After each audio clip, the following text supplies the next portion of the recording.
Hey guys, Virgin Vinyl with you again today. So, as I've said before on previous episodes, Allan Holdsworth is like my second favorite, or I think these days he's actually slipped into equal favorite with John McLaughlin. It took me a long time for Allan to creep up my rankings, my personal rankings. I told you before, for many years I loved all his sideman efforts, but struggled to really connect with his solo albums, right? But eventually, and I told you as well that I do have this knack for realizing when it's my problem and not the problem of the music itself, and that I need to. I can usually tell when there's certain music that if you put some time and effort into it, that it will pay off, and pay off it did. And so after many years of really loving his sideman stuff like Soft Machine and Jean-Luc Ponty and A Lifetime, and Ian Carr's was just Ian Carr's solo album, Tempest, a whole bunch of other stuff that he did in the 70s.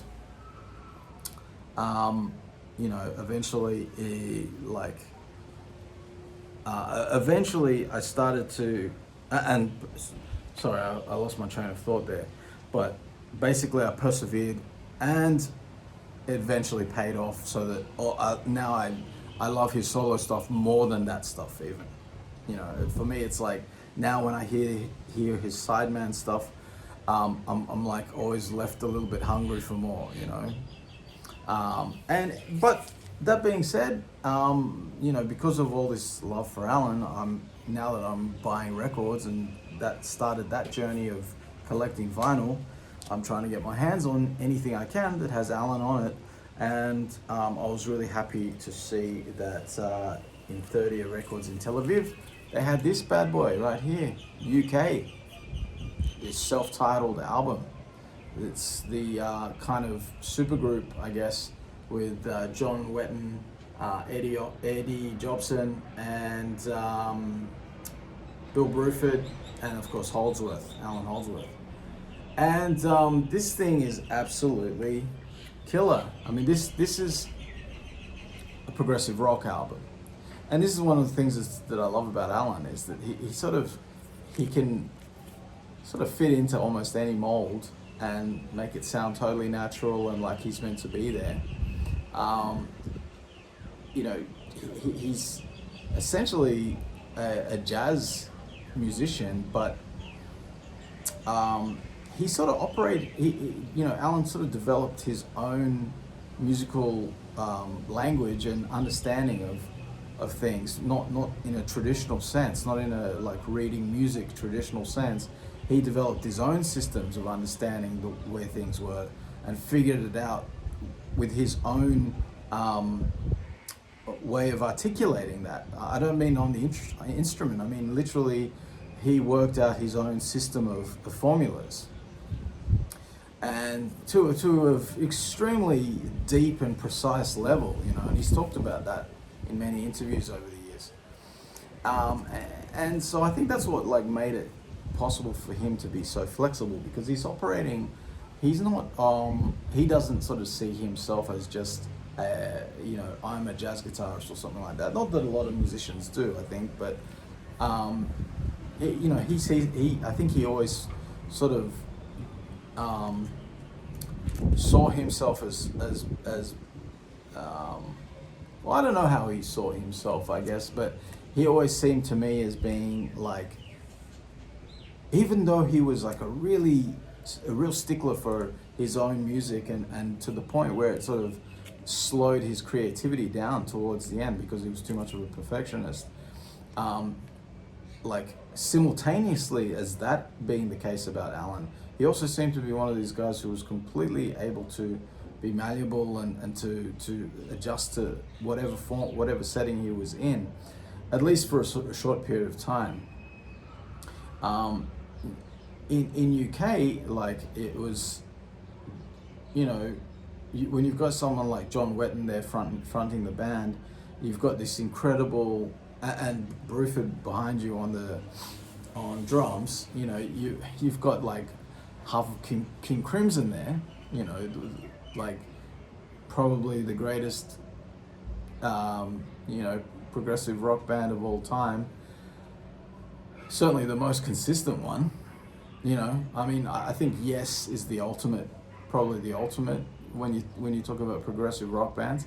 But I think like just based on one album, you could, even though there's like 6 albums that you could say are all genius albums, 6 or 7, but there's, just based on Close to the Edge alone, I think you could say that Yes is the quintessential progressive rock band. But the most greatest and most consistent, it's got to be King Crimson, and you got half of them here. I mean, they never made a bad album. They had some weaker albums, but none of them are shit. Islands, yeah, it's a bit weak, it's a bit boring, but it's not shit. Not like some of the shit Yes did. And they didn't sell out, they didn't go pop like Genesis did.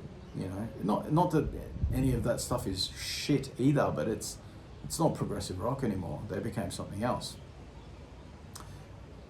Anyway, so you've got this incredible band, and Jobson is no slouch either, playing the keyboards and the violin.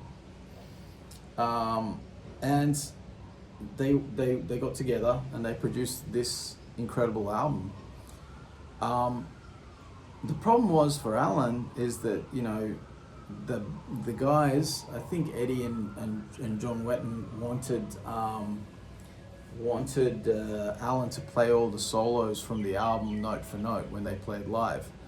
And Allan he's all about improvisation. Like for him to just play the same shit over and over again is like, he can play. He's happy to play the songs, but not to play the solos. Like no way. The solos for like music for Allan was all about improvisation and not standing still.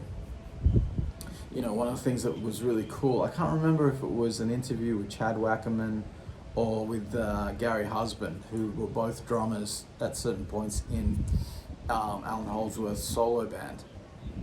And was it Chad? I think it was Chad Wackerman who said that Allan told him and was very clear about the fact that he didn't want, he could play whatever he likes, but don't play, he didn't want to hear patterns. He didn't want to hear like a drum beat, and if you listen to all of those Allan Holdsworth albums, the drumming is always incredible because it's constantly moving. It's constantly moving and changing, and it's deceptive because Chad is such an incredible drummer, and so is Gary Husband, both incredible, excellent drummers, who were able to sort of create this feeling of tying it all together. But the drums are there's constantly something going on with the drums. It's never just sitting into a groove. And Allan, of course, is never just sitting into anything either. He's constantly changing and pushing and adding and subtracting and reinventing all along the way. So being stuck in a setting like this, where which is much more from the rock world, where rock bands are expected to rock guitarists especially are expected to play the solos from the album.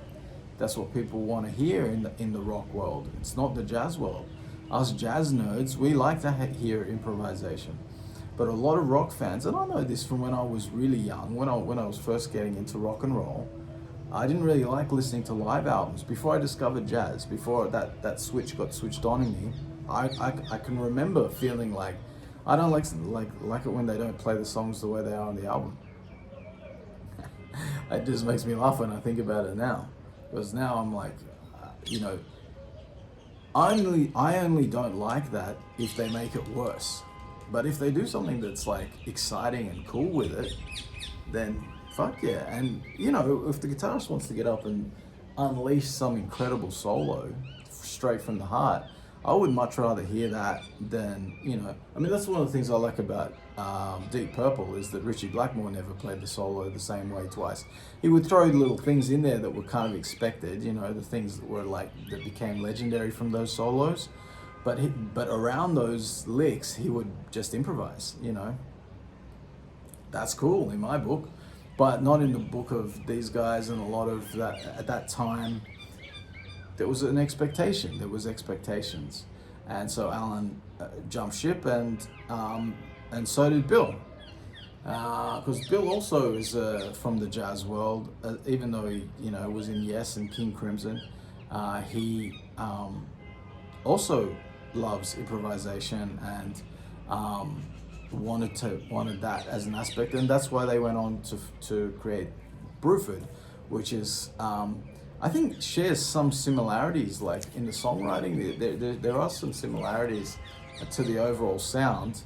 I think, like, I'm not saying it sounds exactly like it or the same band, but there is definitely a certain connection there. I mean, there would be when you've got two of the members, I guess. And in that band, they were able to stretch out much more, you know. And for me, I actually prefer the Bruford albums to this one here, but I also love this album. I love this album. It's really, really good.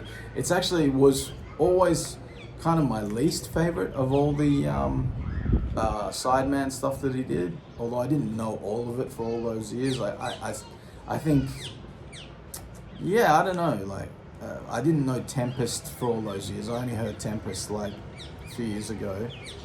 And so I'm not sure if I would have rated that higher or lower than this. I think I would have put this above it even back then. Yeah, like all the soft machine stuff, like Bundles and Enigmatic Oceans and stuff like that, for me is way above this and Bruford. But this has really grown in my estimation, and it sounds great on vinyl, and I absolutely love it. Allan plays his ass off on here, and the songs are really, really strong. I mean, In the Dead of Night is a prog rock classic. I mean, really, it's a perfect song. The way it progresses and the way it reprises again, it's just, yeah, I mean, it's just so fucking cool. It's so cool. Yeah, everything on here is really, really good. This is a great album. I don't know why it was lower down in my estimations. I think it really has raised up for me. I guess it's just that I'm more of a jazz rock guy than a prog guy, even though I love a lot of prog. And I'm a prog guy to a certain degree, but you know, I'm always gonna lean towards like jazz musicians improvising, pushing, like they're just operating on another level. So once that clicks, once that switch goes off in your head and you get into that stuff, it makes progressive rock sound like a little bit amateurish in comparison, harmonically and stuff. So, but I'm not some like jazz snob about it either. I mean, I still love this stuff. I still love a lot of progressive rock, and you know, I will champion this album. It's absolutely killer stuff. So if you want to really explore Allan Holdsworth and you know, and you haven't heard this album for whatever reason, definitely check it out. It's and not just for Allan. I mean, the whole band is great. John Wetton, one of the great you know, progressive rock singers and bass players. You know, I think man, what's going on with my memory for remembering names that I know? Oh my god, I can't believe I'm blanking on this. King Crimson guy. Fuck me. What the hell, dude?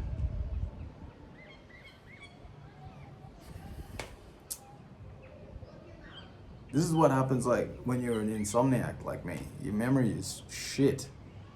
My fucking memory is shit. What the fuck? Okay. all of you are like screaming. Anybody who's watching this is screaming like, yeah, sure, you're a prog. You can't even remember the guitarist from fucking King Crimson. I've been listening to the guy since I was a fucking kid. Come on, man. What the fuck, brain? You know what I'm talking about. He said in an interview that I saw not that long ago when he was asked about John Wetton to speak about him, and it was very touching. And he said that you know, he's the greatest progressive rock bass player that he's ever known, and and that's high praise coming from coming from him. The guy, I can't remember his fucking name. Jesus Christ. Fuck me. What the fuck? Wow, that's so annoying. Robert Fripp. Fuck me. Fripp. So yeah, Robert Fripp was saying lots of beautiful things about John Wetton not that long ago in a kind of Q&A thing that I saw that he was doing on YouTube. And it was very nice. So, you know, like, and of course, Bill Bruford is one of the greatest drummers of all time. Not because he's like the most flashy or anything like that, but because he has a unique approach that is really cutting edge and really cool. He just has this ability to, and it's understated, you know. He's not like extremely flashy, but he can be at times, and he's really cool at like improvising, and he's got this sort of there's a freedom to his playing that's really enticing as well. So yeah, I love Bill. What else can I tell you about this album? I don't know that much about the history of this album, to be honest, but I know the guys. Like Jobson, I know the least. I don't know that much about him. I know he's played with a lot of other progressive rock bands over the years. I think he even joined Yes for a short period of time and did a whole bunch of other stuff. But beside that, I don't really know much about him except for UK, and he's great. He sounds great.